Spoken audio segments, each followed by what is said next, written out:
எல்லோருக்கும் வணக்கங்க. இந்த பதிவில் சேலம் மாநகரத்தில் மத்தியில் பழைய பேருந்து நிலைய அருகில் நடுநாயகமாக வீட்டு இருக்கு இல்லையா, அன்னை கோட்டை மாரியம்மன் அவங்களுடைய சிறப்பெல்லாம் தான் பார்க்க போகிறோம்.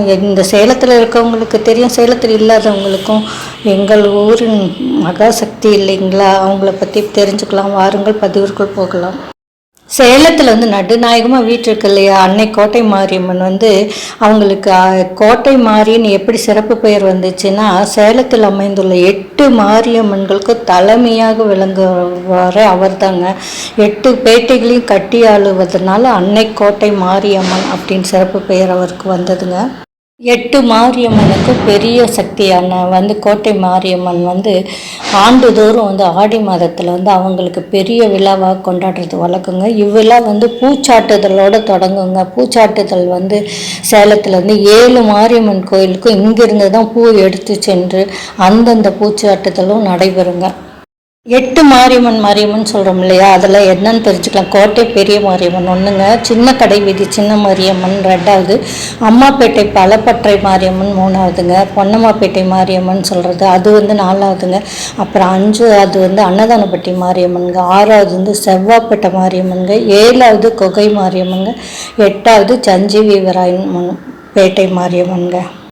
9 வருடம் கழித்து தாங்க இந்த வருடம் சேலத்து மகாராணிக்கு விழா எடுக்கிறாங்க. எல்லோரும் எதிர்பார்த்திருந்த விழா கும்பாபிஷேகத்தினால தள்ளி போனது. சேலத்து தெய்வமான மகாராணிக்கு கம்பம் நட்டு திருவிழா செய்வாங்க. இந்த வருடம்தான் முதலாக கொடியேற்றம் செஞ்சும் திருவிழா ஏற்பாடு பண்ணியிருக்காங்கங்க. ஏன் அம்மனுக்கு இவ்வளோ சிறப்பாக விழா எடுக்கிறாங்க அப்படின்னு பார்த்தோன்னா, ஊரெல்லாம் அம்மன் காத்து நிற்கிறாங்க. யாருக்கும் குழந்தைங்க முதல் கொண்டு நோய் நொடிகள்லாம் இல்லாமல் அப்படிங்கிறது ஐதீகங்க. அதே போல் மழை மும்மாறி பொழிந்து விவசாயம் நன்றாக செழித்து எல்லோரும் செழிப்புடன் இருப்பதற்காக நன்றி கடன் செலுத்தும் வகையிலையும் இந்த விழா எடுக்கிறாங்க. அம்மன் திருவிழா கிட்டத்தட்ட 22 நாள் நடக்குங்க. அதில் அசைவ உணவை தவிர்த்துடுவாங்க. அதாவது முதல் ஆடி செவ்வாய்க்கிழமை பூச்சாட்டு, 2வது செவ்வாய்க்கிழமை கம்பம் நடுவாங்க, 3வது செவ்வாய்க்கிழமையிலேருந்து பண்டிகை கோலாகலமாக வான வேடிக்கை, அப்புறம் அழகு குத்துதல், இந்த மாதிரியெல்லாம் நல்ல சிறப்பாக கொண்டாடுவாங்க. சேலம் மாநகரத்தில் எல்லோரும் விருந்தினர்கள் எல்லாம் கூப்பிட்டு நல்ல கோலாகலமாக செய்வாங்க. என்னென்னா தீமிதி விழா, அழகு குத்துதல், உருளை தண்ணம் போடுதல், கரகம் எடுத்தல், பொங்கல் வைத்தல், வண்டி வேடிக்கை என்ன பிரமாண்டமாக இருக்குங்க. இதை எங்கள் ஊர் பண்டிகைன்னே பெருமையாக நாங்கள் சொல்லிக்கலாங்க. அதனால் எப்போதும் ஆடி பண்டிகைன்னா களை கட்டுங்க. பூச்சாட்டுதலோட தொடங்கி அம்மனுக்கு தினம் சிறப்பு அபிஷேகம், வழிபாடு, அலங்காரமாக ஆராதனை, அப்புறம் பக்தர்களுக்கு அன்னதானம் மற்றும் கூழ் ஊட்டுதல் அப்படின்னுலாம் நிகழ்ச்சி நடக்குங்க. இரவு நேரத்துலையும் அம்மன் புறப்பாடு அப்படின்னு நிகழ்ச்சியெல்லாம் நடக்கும். அப்புறம் அதை ஒட்டி நிறையா கேளிக்கை நிகழ்ச்சிகளும் நடைபெறுங்க. அம்மன் வழிபாட்டில் முக்கியமாக மாவிளக்கு கொண்டு போய் கோவிலில் கொடுத்து வச்சு படைச்சிட்டு வர்றதை செய்வாங்க. இதை வேண்டிகிட்டு செய்கிறவங்களும் உண்டு, இல்லைனாலும் வழியாக இது செய்கிறது வழக்கங்க.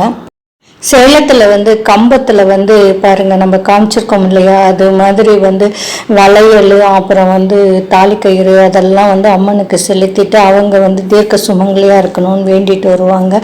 அதே போல் அவங்க நீர் வச்சுருப்பாங்க, அதை தெளிச்சிட்டு வரும்போது அவங்க அம்மனுடைய அருள் பெற்று நோய் நொடி இல்லாமல் இருப்பாங்கன்ட்டு ஐதீகங்க.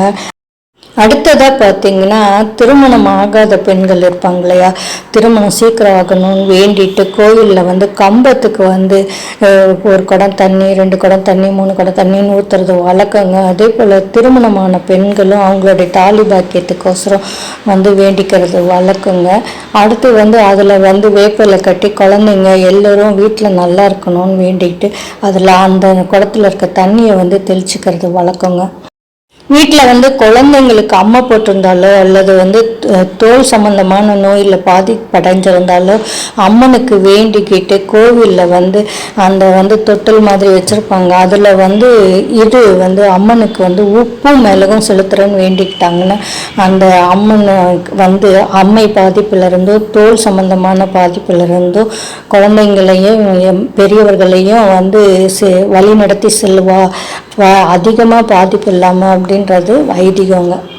அம்மனை வேண்டிட்டு உப்பு மிளகும் செலுத்தும் போது வந்து எந்த நோய் நொடியும் நம்மளை அண்டாதுங்க. வருஷம் வருஷம் கூட செலுத்தலாம். சேலத்தில் வந்து இந்த திருவிழா அப்போ வந்து 4 நாட்கள் வந்து விடுமுறைன்னா பார்த்துக்கோங்களேன், அப்படி விசேஷம்னு பார்த்துக்கோங்களேன். வண்டி வேடிக்கையெல்லாம் சிறப்புங்க. அதில் வந்து டிராஃபிக்லாம் ஜாம் ஆகும். அதனாலேயே வந்து லீவ் விட்டுட்டு குழந்தைங்க முதற்கொண்டு எல்லோரும் என்ஜாய் பண்ணுவாங்க. அடுத்தது வந்து இந்த விழா முடிகிறப்ப அசைவ உணவு வந்து எல்லாருக்கும் விருந்துட்டு மகிழ்ந்து எல்லோரும் காலகாலம்லாம் போங்களேன். 22 நாட்களும் நாமளும் அம்மனை வந்து வழிபட்டு அம்மனுடைய சக்தி பெறுவோம். இந்த பதிவை முழுமையாக பார்த்தமைக்கு நன்றி. இந்த பதிவு உங்களுக்கு பிடித்திருந்தால் லைக் பண்ணுங்கள், ஷேர் பண்ணுங்கள், கமெண்ட் பண்ணுங்கள். நன்றி, வணக்கம்.